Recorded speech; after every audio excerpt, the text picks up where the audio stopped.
16 février 2016. Bienvenue à vous si vous nous rejoignez pour cette nouvelle édition sur B1. À la une de l'actualité, euphorie dans le Nord Kivu au passage des champions d'Afrique des Nations, Rwanda 2016. La ville du volcan qui avait donné sa bénédiction sans condition aux léopards locaux lors de cette compétition a applaudi comme il se doit les vainqueurs du CHAN 2016. Amélioration de la prise en charge médicale en République démocratique du Congo. La santé de la mère et de l'enfant pourra bénéficier d'un renforcement en infrastructures et équipements visant à garantir la qualité des vaccins. La pose de la première pierre de la chambre froide des ventes conservées ces vaccins est intervenue ce mardi. Et enfin, politique, 16 février, journée commémorative des martyrs de la démocratie assez particulière. La ville s'est réveillée timidement mais tardivement alors. Les habitants, par crainte d'éventuelles représailles, n'ont presque pas vaqué normalement à leurs occupations. Encore une fois, bienvenue à vous. Des mémoires obligent. La date du 16 février rappelle les martyrs de la démocratie. Des chrétiens catholiques descendaient dans la rue en 1992 pour réclamer la réouverture de la conférence nationale souveraine. Une marche réprimée par les hommes au solde du régime de feu maréchal Mobutu. Plusieurs personnes avaient alors succombé ce jour. Retour sur les faits à travers ce reportage signé Alain Boma. 24 ans se sont écoulés depuis que la population s'était mobilisée pour réclamer la réouverture de la conférence nationale souveraine fermée en janvier 1992 par Jean Ngunza Karliband, alors Premier ministre du régime Mobutu. À l'époque, la CNS était perçue comme l'unique voie de sortie pour le peuple zaïrois après le discours d'ouverture politique du maréchal Mobutu qui décrétait une année auparavant la démocratisation du pays. La marche organisée par les chrétiens le 16 février 1992 était violemment réprimée dans le sang par le régime du maréchal Mobutu. Plusieurs manifestants avaient payé de leur vie, des vies tronquées et sacrifiées pour l'intérêt collectif. On dirait plus de peur que des mal. Kinshasa a connu un calme plutôt interpellateur. Ce 16 février, les débuts des activités étaient très timides. Personne n'osait être le premier à sortir. Les agents de l'ordre déployés dans certains coins de la capitale pour assurer la sécurité de la population. Si certaines écoles étaient quasiment fermées, boutiques, magasins, institutions publiques ont ouvert pour la plupart. Constat de nos reporters qui ont sillonné quelques coins chauds de la capitale. Pas de paralysie totale. Kinshasa s'est réveillé timidement suite à la tension qui a plané dans l'air. Aux premières heures de la journée, au moment où certains jouaient à l'attentisme, d'autres par contre ont décidé d'évacuer librement à leurs occupations, comme vous le constatez dans ces images. Les taxis, taxibus, tant privés que publics, étaient sur le parcours. Bien que dans certains carrefours, comme ici à Lupène, il n'y a pas eu de bousculade, comme aussi ici à Selimbao, où la circulation était fluide. C'est depuis très tôt matin que nous sommes ici pour offrir le moyen de transport à notre population, car elle a besoin de la mobilité pour vaquer à ses occupations. Dans les différents marchés urbains, tel est le cas du marché Selimbao, les activités se sont déroulées normalement d'une façon relative selon l'état d'esprit de chaque vendeur ou vendeuse qui librement avait la décision d'exposer la marchandise ou non. Nous vendons pour assurer la santé de nos enfants et de nos familles respectives. C'est depuis 4 heures que nous sommes arrivés dans ce marché de Selimbao pour essayer de proposer quelque chose à la population.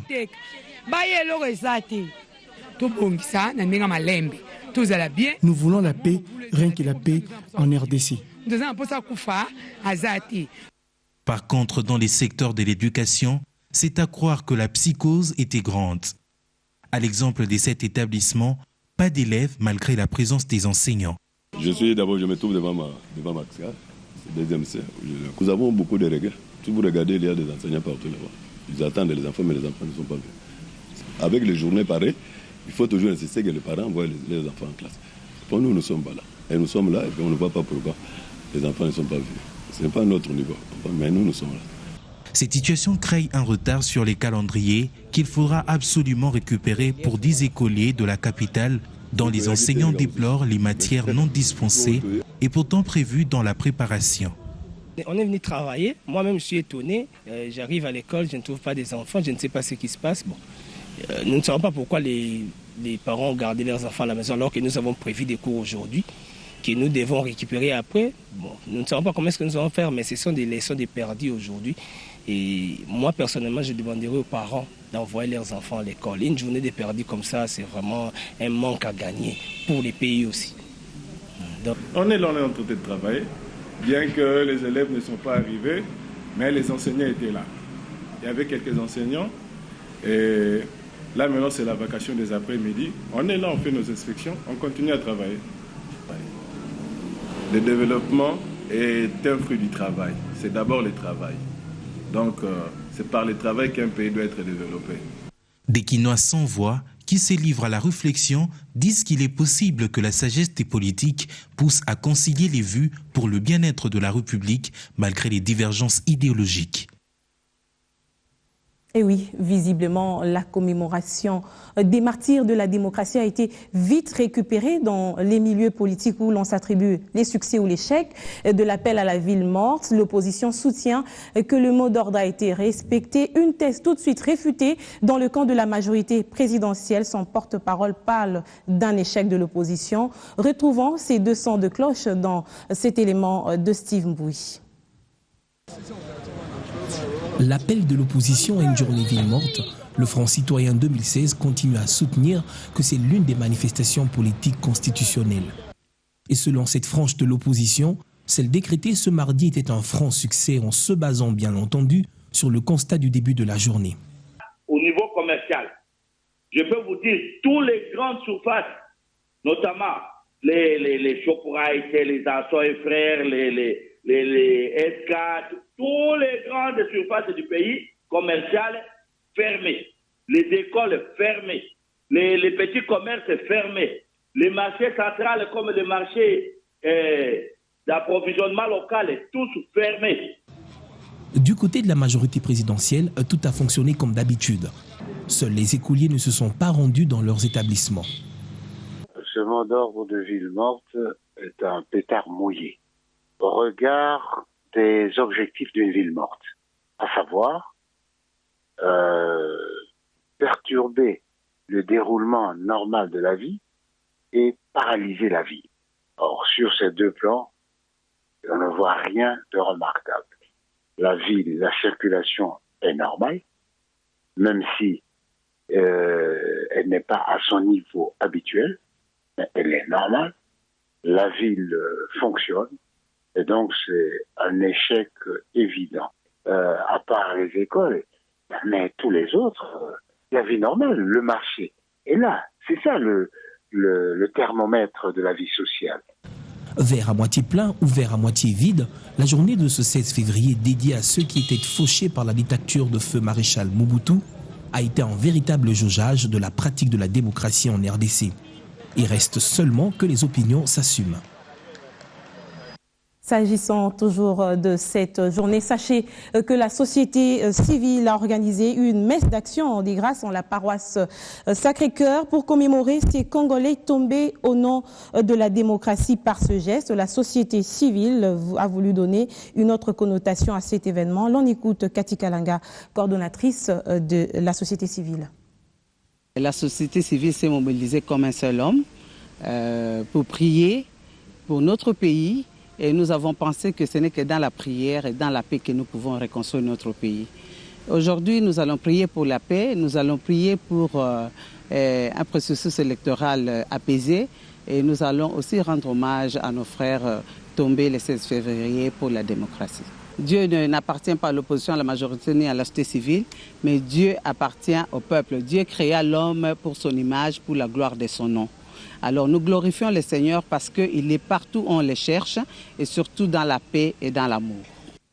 On va maintenant voir ce qu'a été l'ambiance dans certaines provinces de la République démocratique du Congo. D'abord, le chef-lieu du Kasaï central. La population de cette partie du pays a vaqué librement à ses occupations, telles que décrit par notre permanent sur place, Soleil Toumba. Contrairement au mot d'ordre lancé par l'opposition congolaise, celui d'observer une ville morte sur toute l'étendue du pays. La ville de Kananga, chef de la province du Kasaï central, n'a pas cédé à ces derniers. L'on peut remarquer sur la ville de Kananga comme si rien n'existait. Et chacun dans ses occupations, boutiques, magasins, pharmacies, services de l'État, ainsi que les fonctionnaires de l'État, ont tous vagué à leur service.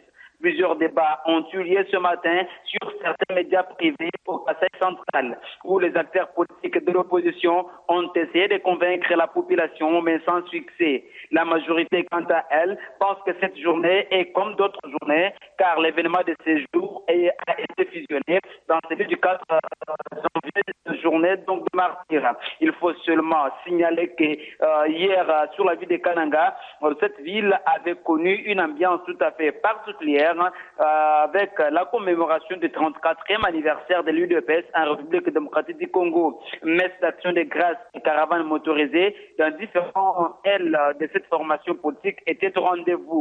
Depuis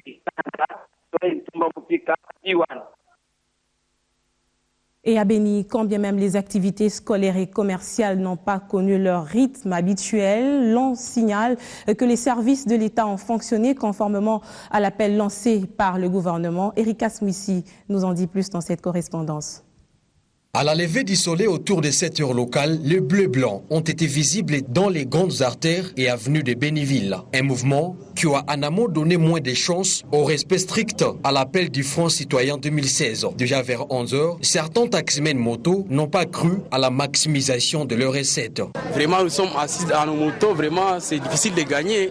Parfois nous gagnons $5, soit 8 000 francs, mais aujourd'hui nous n'avons même pas l'espoir de gagner 3 000 francs. Bon, certains parmi nous sont forcés et certains sont compatibles avec ceux-là qui ont été avec Mobutu. Au marché central de Béni-Kilokwa, certains étalages ont été vides et d'autres occupés. Cette femme vendeuse de farine justifie sa présence sur le lieu des ventes. Parce que le coût de la vie nous agace, nous sommes venus. On pouvait manger quoi aujourd'hui si l'on restait? La vie nous préoccupe. Disons que les entreprises étatiques, pour la plupart, ont ouvert leurs portes sans embâche. Retour à Kinshasa pour parler de l'Assemblée nationale où le mot d'ordre de la vice-primature au travail a été respecté. Pour preuve, cette série d'audiences accordée par Obama Minakou, le président de la Chambre basse du Parlement, a reçu d'abord Arthur Zaïdi Ngoma ainsi que le chef de la mission adjointe de l'ambassade des États-Unis d'Amérique en RDC. Il a également profité de l'occasion pour faire la ronde dans certains services de cette Chambre basse du Parlement pour se rendre compte de l'effectivité du travail. 9h30 du mardi 16 février 2016. Obama Minakou reçoit dans son cabinet de travail Arthur Zaïdi Ngoma. La journée de ce mardi est une journée tout à fait ordinaire. Ce n'est pas un jour qui porte polémique, c'est un jour de grâce où le bon Dieu nous apporte son concours pour pouvoir avancer. Avec le président de l'Assemblée nationale, l'ancien vice-président de la République a évoqué la tenue du dialogue politique et inclusif. Il est important que nous fassions ce dialogue. Le pays en a besoin. Et je pense que le bon sens voudrait que cela se fasse sans atermoiement. Nous avons parlé de cela, de sa nécessité, la nécessité du dialogue entre Congolais. C'est important. Juste après, c'est le chef de mission adjoint de l'ambassade des États-Unis d'Amérique en RDC qui a échangé avec le speaker de la Chambre basse du Parlement. Au menu, le projet de loi fixant les modalités d'adoption des enfants congolais à l'étranger. On a abordé cette question des adoptions qui va être sur le calendrier pour la nouvelle session du Parlement. Je crois que c'était un échange très positif à cet égard avec Monsieur le Président. Obama Minakou a par la suite fait le tour des différents bureaux pour se rendre compte de l'effectivité du travail à l'Assemblée nationale ce mardi. Ce 16 février alimente encore l'actualité. On va prendre ce communiqué de la majorité présidentielle au regard des objectifs d'une ville morte, à savoir perturber le déroulement normal de la vie et paralyser la ville. L'appel de l'opposition a été de toute évidence un échec cinglant, mais au-delà de cet échec, la majorité présidentielle a noté avec satisfaction et salue la maturité politique du peuple congolais qui a refusé de servir de marchepied à certains personnages aux ambitions mal définie et sans considération aucune des intérêts réels de nos populations, de nos jeunes démocraties, bref, de la République démocratique du Congo. Cette épreuve démocratique, grandeur nature remportée de haute lutte par la majorité démocratique, est une preuve de l'adhésion de toute la population congolaise à la politique de modernité et au dialogue du président Kabila, tournant ainsi résolument le dos aux vendeurs d'illusions, aux bonimenteurs et autres adeptes des laboratoires malfaisants. La majorité présidentielle saisit cette occasion pour rendre un hommage mérité au président Kabila, son autorité morale pour ses efforts de gouvernance démocratique et l'encourage à œuvrer pour la nouvelle citoyenneté de l'homme congolais, gage d'un avenir radieux pour notre peuple. Considérant l'avertissement politique que constitue pour l'opposition l'échec de l'opération Ville morte de ce 16 février 2016, la majorité présidentielle exhorte les hommes politiques qui hésitent encore à rejoindre la dynamique nationale du dialogue convoqué par le chef de l'État à se rendre à l'évidence. Leurs calculs de laboratoire ne coïncident pas avec les aspirations réelles des populations congolaises. Seul le dialogue inclusif permettra au peuple et à la classe politique de s'approprier le destin démocratique de la République démocratique du Congo dans sa souveraineté. Pour la majorité présidentielle, ce communiqué est signé ambassadeur André Alain Atundu Liongo, porte-parole. Et cette journée du 16 février a été également choisie par la nouvelle classe politique sociale opposition nationaliste pour parler de son concept Timbela, en lieu et place de Oumela, qui, selon elle, prône que l'installation d'une dictature et Yébéla qui prend de l'insurrection. Cette plateforme propose plutôt la vigilance pour sauver les processus électoraux, d'où Timbela. L'opinion nationale assiste ces derniers temps à la bataille de deux concepts, Oumela et Yébéla. Les partisans de Oumela veulent que le président Kabila reste au pouvoir pour toujours. Les partisans de Yébéla veulent que le président Kabila quitte le pouvoir à tous les prix. S'il n'y a pas élection en 2016, il faut chasser Kabila, même au prix du sang des Congolais. La nouvelle classe politique et sociale, opposition nationaliste, est contre Oumela et contre Yébéla. Ce mardi, la nouvelle classe politique et sociale, opposition nationaliste, vient avec un autre concept, Timbela, qu'elle a expliqué à la presse. Nous lançons l'opération Timbela. Timbela demande au peuple d'être éveillé et de dire non à la présidence à vie Oumela et de rejeter le sacrifice humain pour le pouvoir Yébéla. Autre réaction de ses opposants pro-dialogue, c'est le calendrier des élections des gouverneurs des nouvelles provinces. Pour Steve Mbika et les siens, la majorité n'a pas joué franc jeu. C'est illogique, illégal, illégitime et frustrant. C'est très frustrant pour nous qui avons choisi le dialogue comme la voie propice pour parler de toute la confusion dans laquelle nous baignons actuellement, en vue de trouver des solutions idoines et répartir du bon pied. La nouvelle classe politique et sociale, opposition nationaliste, réitère son attachement au dialogue, seule voie royale pour sauver le processus électoral. Pendant ce temps, la Commission électorale nationale indépendante tient à accomplir efficacement sa mission constitutionnelle avec professionnalisme. Pour ce faire, elle s'attelle au renforcement des capacités de son personnel, une vision managériale qui entend organiser une série d'activités ateliers, notamment celui ouvert ce mardi sur l'inscription des électeurs et l'utilisation des nouvelles technologies de l'information et de la communication en faveur des membres de l'Assemblée plénière de cette centrale électorale ainsi que leurs collaborateurs. Corneille Nangaa a martelé sur l'importance de ces assises qui permettront de mettre à la disposition des responsables de la Commission électorale nationale indépendante des outils capables d'effectuer des choix judicieux pour la bonne marche des opérations électorales. L'on écoute Corneille Nangaa, président de la Commission électorale nationale indépendante. Il y a un travail énorme qui s'est fait derrière les rideaux. Ce travail-là, c'est ce à quoi c'est dont vous devez avoir des éléments pendant cette formation. pour se dire que non, nous partons d'ici, on arrive à ça en faisant ça. Avec ce premier pas, je nous conseille donc de prendre ça avec tout le sérieux parce que c'est un chemin bien indiqué pour la professionnalisation de l'institution. Sur ce donc, je déclare ouvert cette formation. Les cadres et agents des affaires foncières dans le Haut-Katanga et le Lualaba ont été sensibilisés sur la maximisation des recettes du trésor public au regard des nouvelles assignations pour l'année en cours et des mesures urgentes adoptées au Conseil des ministres du 26 janvier dernier. Sur place, Gustave Boloko Nkeli, ministre des tutelles, a aussi mis un accent sur la mise en œuvre du projet des rémunérations du cadastre foncier et de la sécurisation des titres des propriétés en République démocratique du Congo. Le ministère des Affaires foncières reste déterminé à maximiser les recettes du trésor public au regard des nouvelles assignations pour cette année en cours et des mesures urgentes adoptées au Conseil des ministres du 26 janvier dernier. En séjour de travail dans le Haut-Katanga et le Lualaba, le ministre des tutelles a sensibilisé les agents et cadres de son secteur sur cette vision.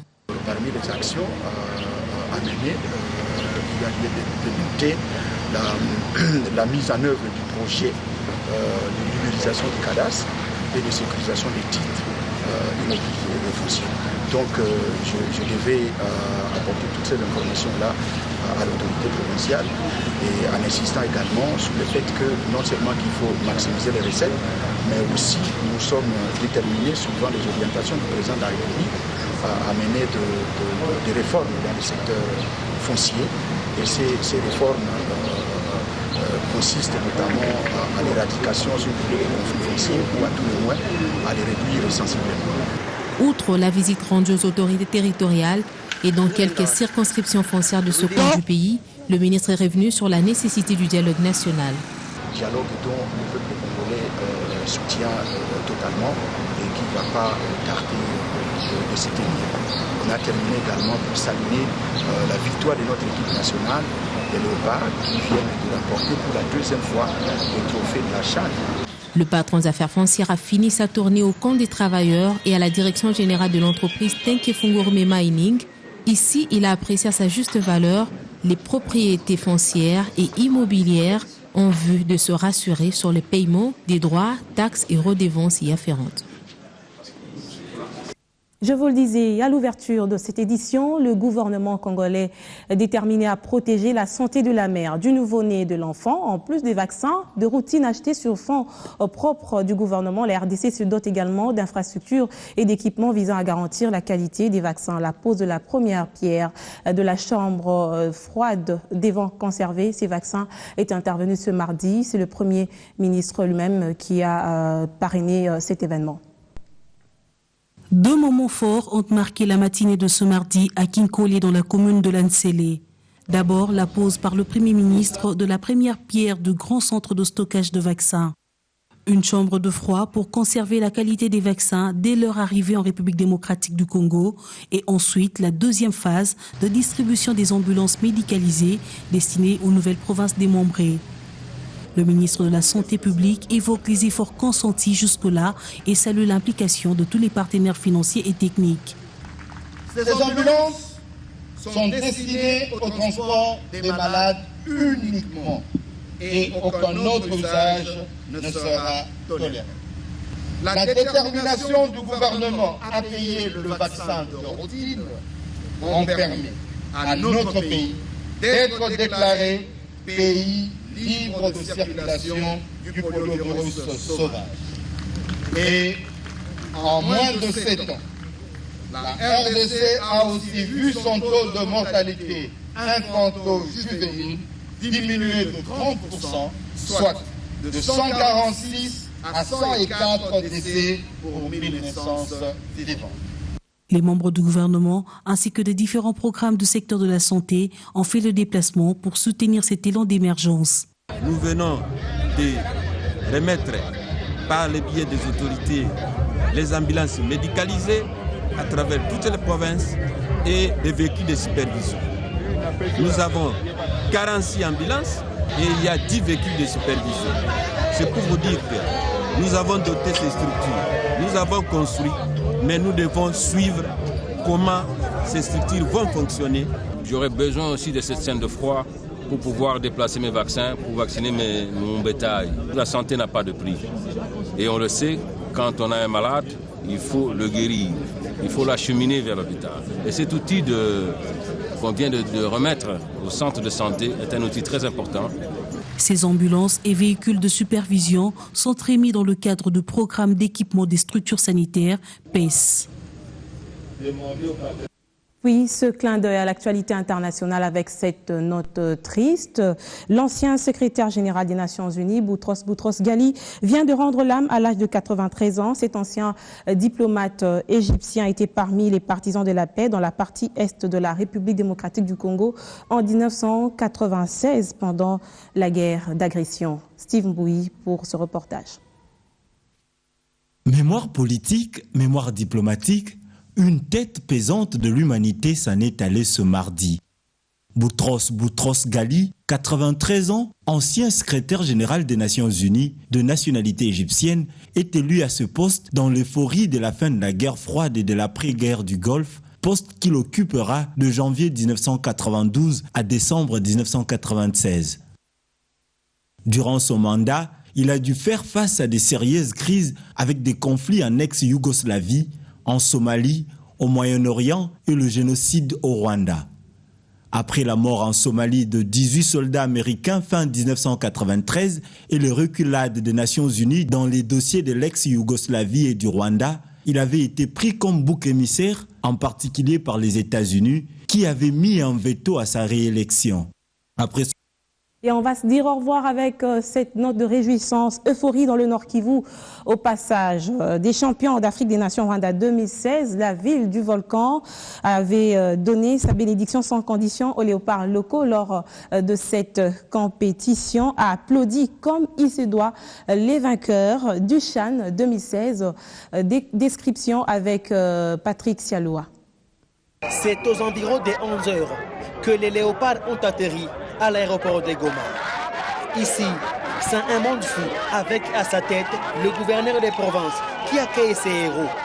Sur les 6 km de l'aéroport jusqu'à la tribune ONC au boulevard Kanyamuhanga où était prévue une cérémonie en passant par les quartiers Ngangi, Madjengo et Mabanga Sud, ces léopards ont eu droit à un bain de foule digne de leur rang car même la vie semblait s'arrêter. Boutiques et magasins totalement fermés, les uns à l'honneur de la coupe et d'autres en guise de la ville morte décrétée par l'opposition. À la tribune ONC, l'ambiance est festive avec Weranson pour agrémenter le public.